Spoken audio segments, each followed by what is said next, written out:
Traga o preso aí. Sai daqui, Testinha. Sim, senhor, doutor.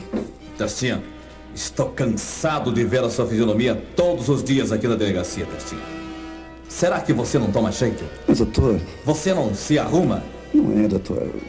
Você não sabe que o homem pode perder a vida? Por que você roubou, Testinha? Sei. Por que, Testinha, você roubou? Ninguém me entende nesse mundo, doutor. Testinha, você é um rapaz inteligente. Poderia muito bem usar a sua inteligência para a sociedade. Por que você rouba, Testinha? Por que você entrou no meio do crime, Testinha? Sei, meu Deus do céu. Ninguém me entende nesse mundo, ninguém me ajuda, ninguém procura me ajudar. Eu não sei, a minha vida é uma vida, um rosário de desgraça, de miséria. Como foi que você começou no meio do crime? O que adianta eu contar ao senhor, doutor? Não vai resolver nada. Faltou alguma coisa em sua vida? Foi fome?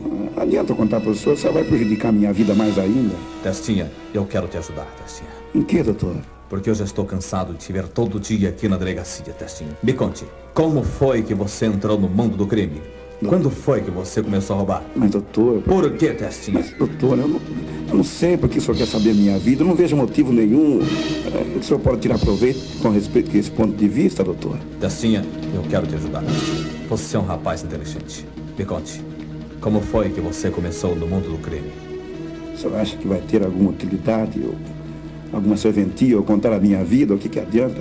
Delegacia. Todo mundo sabe da vida de ladrão, de bandido. Testinha, você é um rapaz inteligente.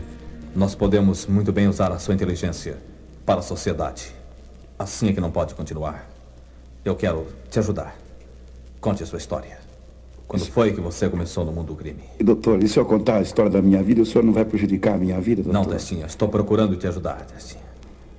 Bem, eu não sei, mas tudo começou lá para o ano de 1925, o ano em que eu nasci. E daí, Testinha? Sim, doutor. Esta é a narrativa dramática de uma vida pecaminosa, cheia de crimes, considerada nociva à sociedade, agora transformada num vaso de bênçãos graças ao poder de Deus. Esta transformação maravilhosa é agora relatada de viva voz pelo ex-bandido Testinha.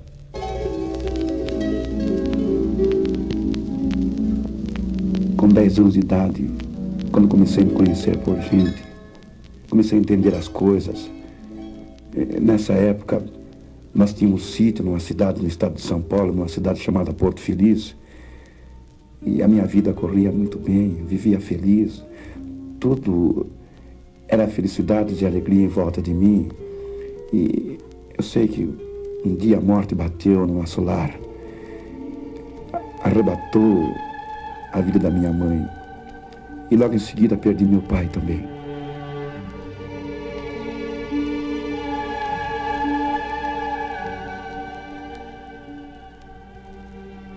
E foi justamente nessa ocasião que eu fui levado a morar, me levaram para morar na casa dos tios, em uma cidade chamada Piracicaba. E lá, talvez um bocado que comíamos na casa dos meus tios, eu digo nós, porque além de mim, eu tinha uma outra irmã, 3 anos mais velha do que eu. E os meus tios, talvez o bocado que nós comíamos na sua casa fizesse falta, me deu para uma família muito rica para tomar conta, para me educar. E quando, ao decorrer dos tempos, doutor, eu comecei a compreender as coisas que naquela casa eu estava sendo tratado pior do que se fosse um cachorro vira-lata. Eu apanhava demais naquela casa. Enfim, chegou um dia que todo mundo estava alegre. Aquela casa estava em festa. E não só aquela casa, doutor, parecia que o mundo todo estava em festa. Era dia de Natal. E todo mundo ganhava presente naquela casa. Todo mundo ganhava roupas novas e brinquedos. Eu comecei a perceber essas coisas. E eu perguntei a um dos garotos da casa qual era o motivo daquela alegria imensa naquele lar.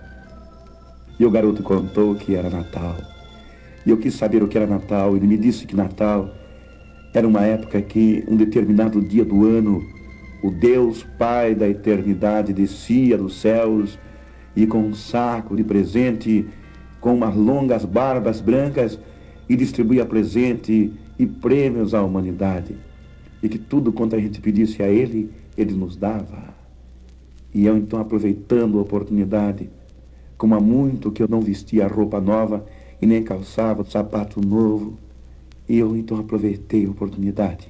Pedi àquele garoto que escrevesse uma cartinha a Papai Noel, que Papai Noel então me desse um terninho de linho, um par de sapato, uma camisa de seda, um suspensório e um bonezinho. Foi tudo quanto eu pedia. Acontece, porém, que passou Natal, cansei de escrever carta a Papai Noel, enchi embaixo da cama de carta e nada de Papai Noel me dar brinquedo. Finalmente, desiludido com aquilo, até mesmo pensei que Papai Noel não gostava de criança de cor. Pensei que Papai Noel não gostava de criança que não tivesse pai nem mãe. E pensei até mesmo que Papai Noel me desprezasse por seu ser de cor. E eu fui então falar com o chefe da casa, aquele homem que dizia que era meu pai e que dizia que tudo quanto eu pedisse a ele e para os outros que eu detinha. E eu fui falar com ele e disse a ele tudo quanto eu tinha pedido a Papai Noel. E então eu disse a ele que eu não queria que ele me desse o que eu pedia a Papai Noel, mas eu queria que ele me desse apenas um par de botinas. E, embora que eu nunca vi a cor do dinheiro, e eu então pedi àquele homem que me desse apenas uma botininha, uma botina que custaria, doutor, naquele tempo, 4.000 réis. E eu pedi àquele homem, e aquele homem disse: você quer como se fosse presente de Natal, que eu lhe dê essa botina? Eu falei: sim, doutor. E ele disse: então vem aqui, e eu vou lhe dar a botina. Me levou num quarto, trancou a porta, doutor. Eu tinha 10 anos de idade, não tinha 11 anos completo, doutor.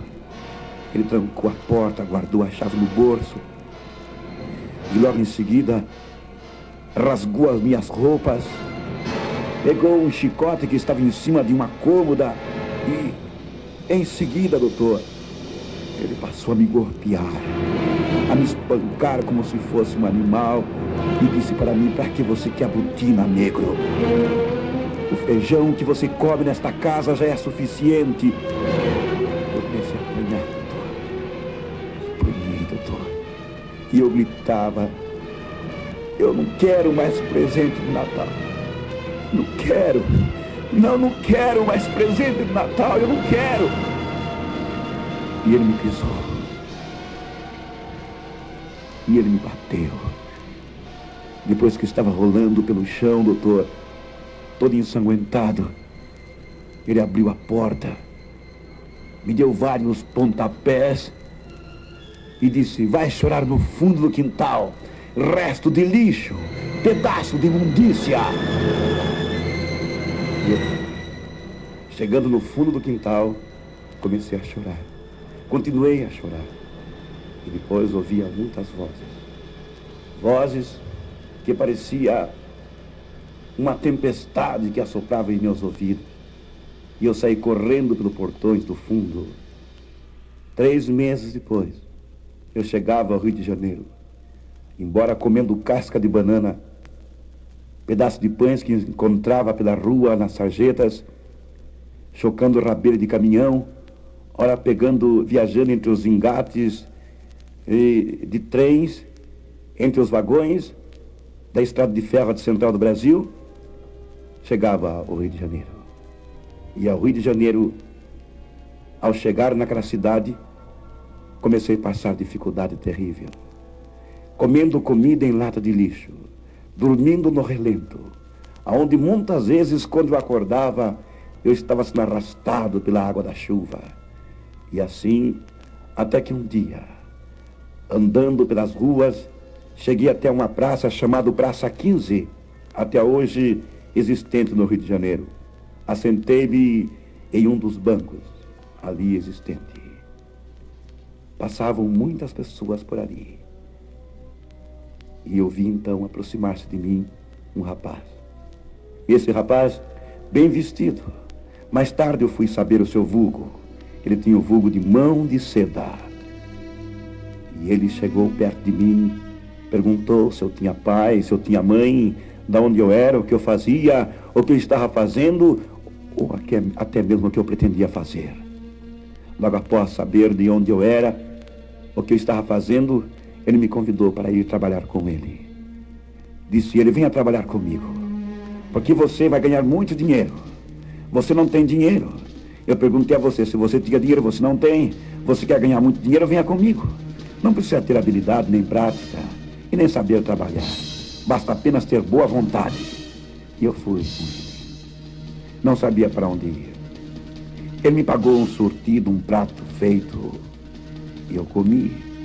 Me pagou o café, eu bebi. Fui até a sua casa, ele morava num porão. O dono daquela casa era um receptador. Receptadores são pessoas que compram coisas que ladrão rouba. E o dono da casa cedia 2 cômodos a ele. Ele me deu um terno, me deu um par de sapato, camisa, um boné e saímos. Saímos e logo depois eu fui perceber que o trabalho que ele fazia não era outro senão roubar bolsas de senhoras nas feiras livres e no mercados, nos pontos de ônibus e nos pontos de bonde.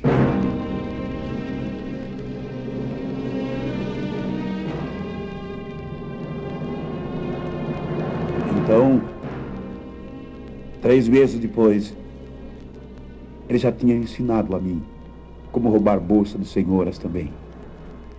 Isto é, 3 meses depois de conhecer aquele rapaz, nós estávamos apostando para ver quem é que roubava mais bolsas no mercados, nas feiras livres e em ponto de ônibus. Depois ele me levou no Morro de Mangueira, um dos morros de favela no Rio. E lá então me ensinaram a como fumar maconha, beber pinga com limão, dar rasteira, capoeira, cabeçada, me ensinaram até mesmo como brigar com navalha. Com o decorrer do tempo, começaram a me chamar de Testinha. Antes de Testa de Ferro. Testa de Ferro surgiu devido às violentas cabeçadas que eu dava nos meus adversários. Eu adquiri uma fama porque eu exercitei muito tempo quebrando tijolo na cabeça. E acabei ficando de tal maneira com a testa dura que me chamavam de Testa de Ferro. Daí deu origem, mais tarde, o vulgo de Testinha. Com 14 anos de idade, no Rio de Janeiro, eu já pertencia a uma quadrilha de roubos de carro. E, por sinal, eu era o chefe da quadrilha. Já andava com revólver de 6 balas na cinta. E eu era o único menor. E eu era o chefe da quadrilha, como já disse. Procurado pela polícia carioca, fugia para São Paulo. E a polícia carioca me encalçou em minha procura. Alguns tempos depois, em São Paulo, comecei a pôr em prática aquilo que eu tinha aprendido no Rio de Janeiro. O que eu tinha aprendido? A roubar. E fui preso, levado ao reformatório de menor, aonde no meio de dezenas de centenas de menores, eu fui conhecer os piores elementos ali recolhidos dentro do reformatório. Como muitos que deixaram os seus nomes marcados nos arquivos das páginas policiais. Pantera Negra, Meia-Noite, Mineirinho e outros piores bandidos que a pátria conheceram. Mas, assim, conhecendo esses menores que estavam em plenas atividades do crime, nós fugíamos do reformatório logo após planejar tipos de roubos e assaltos. Fugíamos do reformatório, pulávamos as muralhas, guardas não nos seguravam e nem cadeia ali dentro também. Mais tarde, anos depois, eu já estava com meus 17 anos de idade. E com 17 anos de idade, eu já contava com mais de 120 passagens pela polícia.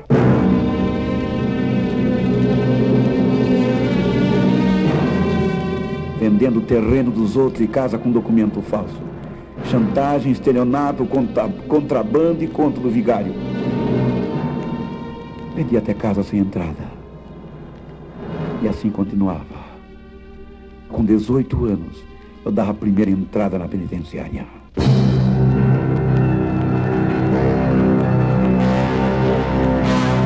Saía alguns tempos depois. Voltava novamente à penitenciária por crime de estelionato. Pela segunda vez.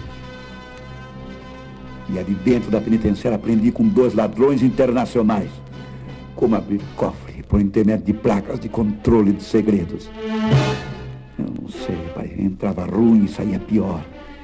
Parece que ninguém poderia arrumar a minha vida. E nem mesmo grade, nem mesmo pancada, nem mesmo tortura. E a minha vida prosseguia num mar de desespero, de angústia, de dor, de confusão. Eu não entendia mais nada. Saía da penitenciária pior do que eu entrei. E começamos a pôr em prática tudo quanto eu havia aprendido na penitenciária. Então, nós começamos a adquirir tudo quanto o diabo queria nos dar. E tudo quanto nós queríamos também. Mas durou pouco tempo. A quadrilha parecia que tinha ficado até mesmo organizada. Mas depois de alguns tempos, o último tiroteio que fizemos contra a polícia, morria 3. Pantera Negra, Mineirinho e Meia-Noite. Escapavam os outros 3, contando comigo. Mais tarde, dava a terceira entrada na penitenciária. Dessa vez, agora com 69 anos de condenação. E ao chegar na penitenciária, o diretor olhou para mim e disse: Destinha, outra vez? Pela terceira vez você volta aqui à penitenciária? E eu fui levado à cela. Alguns tempos mais tarde eu participava da fuga. E voltando mais tarde da fuga, eu com alguns companheiros fui levado para uma cela forte. Fiquei 6 anos e meio ali naquela cela. 3 passos e meio de comprimento e 2,5 de largura. Comendo no pratinho de papelão e colherinha de pau. E muitas vezes, quando a comida vinha bastante úmida, eu esmagava a comida e fazia uma espécie de um pirão e comia o papelão junto com a comida para aumentar um pouquinho mais de volume no estômago.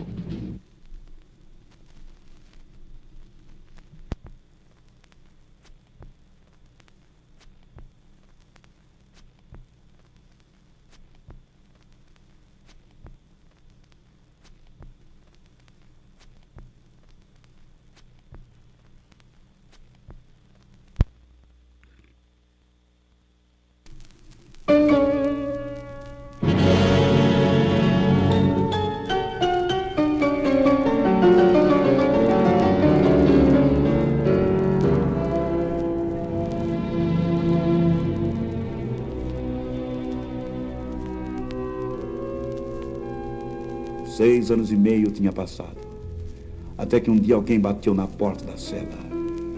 E esse alguém era secretário do pastor. Me convidou para ir assistir uma reunião evangélica que se fazia realizar dentro de um compartimento na penitenciária.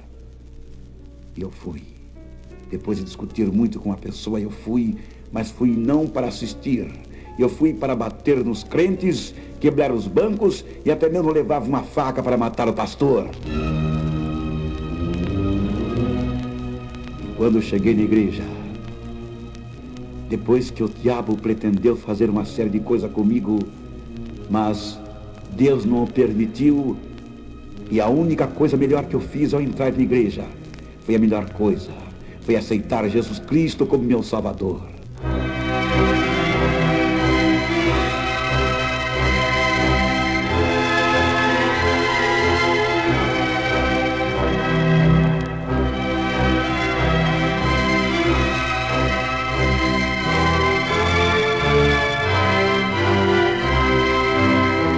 E ao sair da igreja, o pastor Avelino Boa Morte olhou para mim, estendeu minhas mãos e disse: João Batista, eu conto com você domingo próximo em nossa escola dominical. E eu disse: mas, senhor reverendo, o senhor acha que Deus vai querer alguma coisa comigo?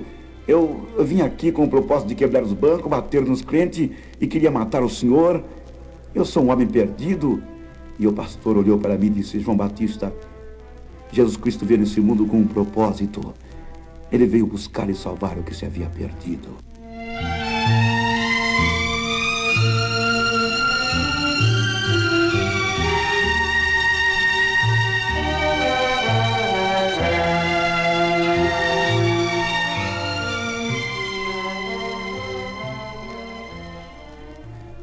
Tempo mais tarde fui levado para a Ilha Anchieta, mais conhecida por Ilha do Diabo. E ali o trabalho era de sol a sol.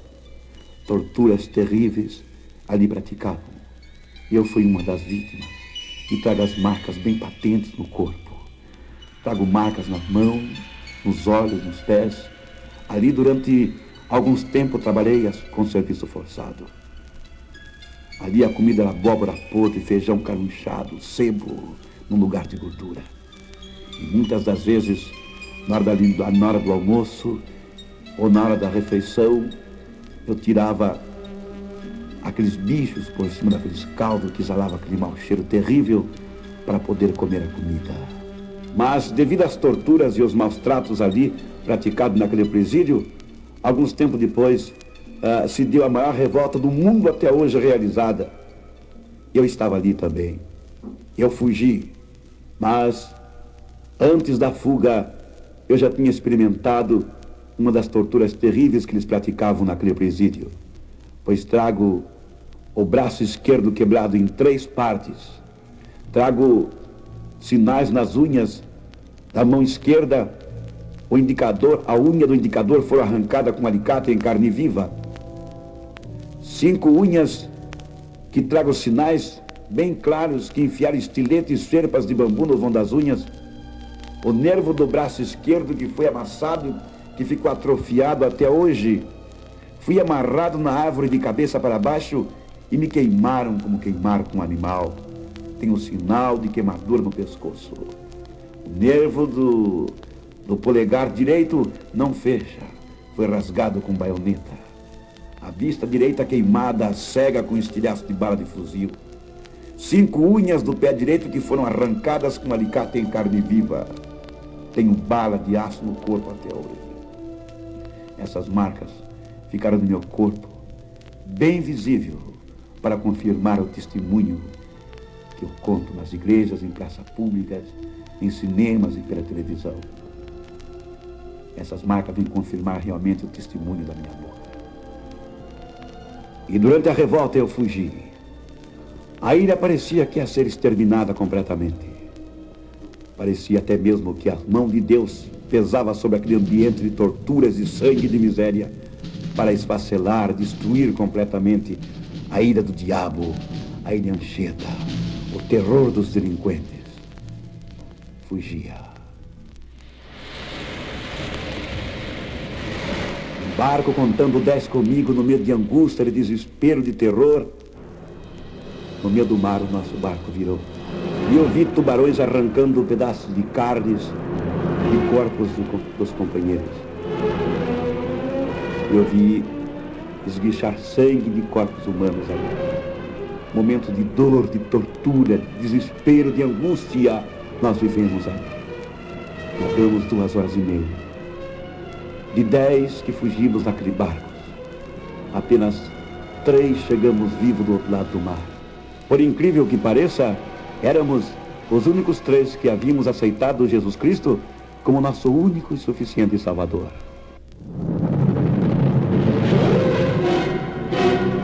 Treze dias passamos pelas matas, comendo raiz de mato e folha de árvore. Até gato nós matamos e dividimos em 3 partes e comemos a carne crua. Isto fizemos para não morrer de fome.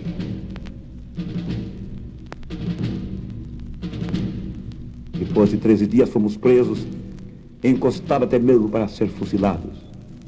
Fomos salvos milagrosamente por 2 oficiais do exército que no momento, eu creio que pela providência divina, apareceu ali, surpreendeu aquele quadro e que nos livrou da morte certa. 8 dias depois, nós estávamos à penitenciária. E lá, logo após estar em convalescência, saía do hospital. Fui trabalhar na biblioteca com o pastor. Um dia, quando era recolhido para a cela, na hora da janta, era véspera de Natal. E de lá de cima da minha cela, da cela 969, de lá do alto, eu contemplava fora das muralhas da penitenciária e eu via muitas crianças brincando, casais que passavam com embrulhos e pacotes. E naquele instante passou um carro de uma casa comercial tocando uma musiquinha de Natal.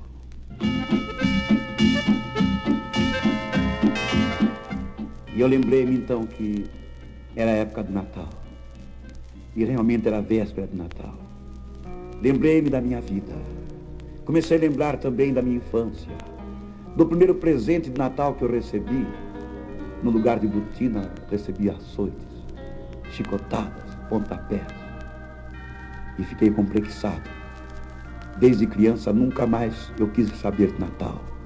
Nunca na minha vida recebi um lenço como presente de Natal.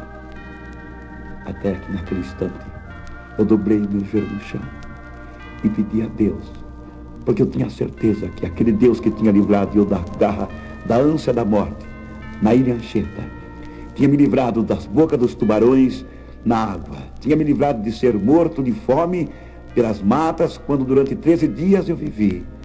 Esse Deus teria poder também de me livrar das grades da penitenciária.